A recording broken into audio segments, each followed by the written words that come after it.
Mtengeneza maudhui kutoka katika nchi ya Marekani huko sana baada ya kuona maajabu ya teknolojia baada ya macho yake yeye mwenyewe kushuhudia. Sasa hapa aliingia kwenye gari hilo la kisasa kabisa ambalo lilikuwa katika mfumo wa self driving, yani self driving, gari ambalo linajiendesha lenyewe. Gari hili basi lilikuwa linamogopesha sana iShowSpeed na lilikuwa likiwa linajivunia sana katika swala zima la teknolojia ya kisasa na yenye nguvu ya upepo wa umeme lililokuwa linamuendesha na kupaa angani bila kurushwa na mtu aina yoyote. Yani kwa kifupi ni kwamba lilikuwa linarushwa kutoka katika uwanja wake na kufika angani. Sasa iShowSpeed mara tu gari lilipokuwa limeanza kupaa, iShowSpeed alianza kushangaa na kuona kwamba Shanghai ikiwa chini kama vile picha ya mchoro. Aliona kama vile majengo ya kioo, mbuga za kijani kibichi na mitaa ya kifahari. Yani kwa kifupi kwamba aliona kwamba Shanghai mji huo ulikuwa ni mji wa kifahari sana.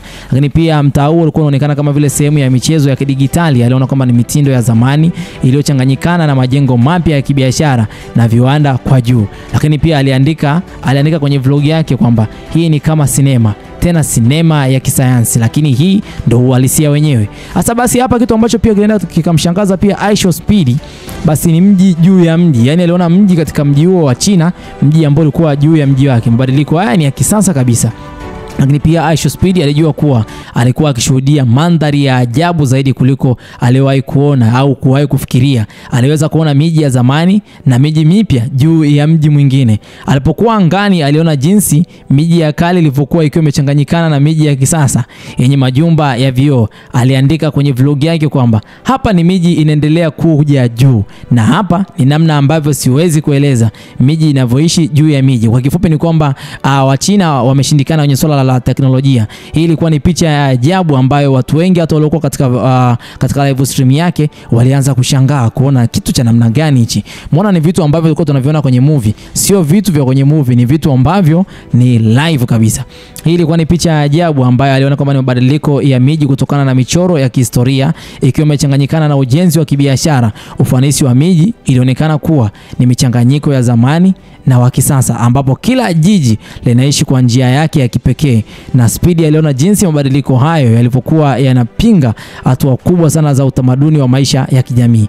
Basi hapa ni kwamba tu hapa kuna mambo ambayo pia iShowSpeed alikuwa anajifunza kwa sababu ni muda mrefu sana tangu iShowSpeed afike katika nchi hiyo ya China. Ni almost sasa hivi kuna wiki na yani almost wiki mbili kwa hivi sasa tangu aweze kufika katika nchi hiyo. Lakini pia katika nchi hiyo kuna vitu vingi ambavyo nchi pia imeweza kumfanya iShowSpeed aweze kubaki huko kwa sababu wameweza kuruhusu baadhi ya vitu, mfano kama visa. Wameweza kuruhusu watu ambao wanasafiri kuweza kukaa katika nchi hiyo bila kulipia visa. Bwana, ni kitu ambacho ni cha kipekee sana. Taarifa zake nimeweza kuziweka katika channel yetu hapo. Lakini pia jambo ambalo lilikuwa linamshangaza iShowSpeed pia ni drone. Yani iliweza kutoa chakula katika KFC na kuleta katika sehemu ambayo yeye yupo. Drone ilifanya uwasilishaji wa chakula kwa ufanisi wa hali ya juu. Lakini hii haikuwa tukio lake la mwisho la teknolojia ambalo Speed alishuhudia. Baada ya kufanya vlog yake ya juu ya mji, alijikuta akiwa anasubiri chakula cha mchana. Alijua kuwa ni watu wa huduma wa mji wa kisasa walikuwa wanatumia teknolojia hii kwa kila jambo, lakini alishangaa alipoona drone kubwa ikiwa inaelekea kwake, na hapo drone hii ilikuwa imebeba chakula cha kichini, maisha kuwa rahisi zaidi. Hakuna foleni, hakuna kusubiri na muda mrefu. Basi umekuwa wamesolve changamoto yangu. Sasa hapa iShowSpeed ya kumaliza tu kwamba nchi ya China imejaliwa vitu vingi sana. iShow alifika tena katika swala zima la kuona maisha halisi na ufanisi namna gani ambavyo wanatengeneza roboti. Sasa hapa alishuhudia kuona roboti ambayo ilikuwa linapiga sarakasi kama yeye anavyokuwa anapiga sarakasi, zikitumia teknolojia ya kujifunza na kufanya kazi.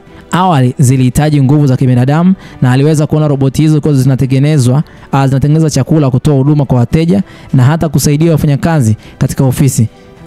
Hizo robots zilikuwa ni sehemu ya maisha ya kila siku, na Speed aliona kuwa ni maisha ya watu waliokuwa wanaongozwa na mashine za kisasa zilizokuwa zinazunguka na kufanya kazi kwa ufanisi mkubwa, kwa furaha kubwa sana. Yani kuna namna ambavyo iShowSpeed alikutana na watu akawa kabisa anawaelezea, na namna ambavyo walikuwa wanamuuliza maswali, kwa nini hapo hivi ni live streamer ambaye anafuatiliwa sana katika nchi ya China, mbona wao wameishi China kwa muda mrefu lakini hawajaweza kukamilisha kuwa popular kama yeye. Kwa hiyo ni maswali hapa na pale, lakini pia kwa hivi sasa vlog zake zimejaa kwa mshangao mkubwa sana na furaha kuhusu mabadiliko ya kijamii na kiteknolojia kuhusu huko katika nchi ya China. Mimi sitakuwa na la ziada kwa muda huu. Mimi kazi yangu ni kukuletea yale ambayo yamejiri. Sitakuwa na la ziada. Bye bye for now.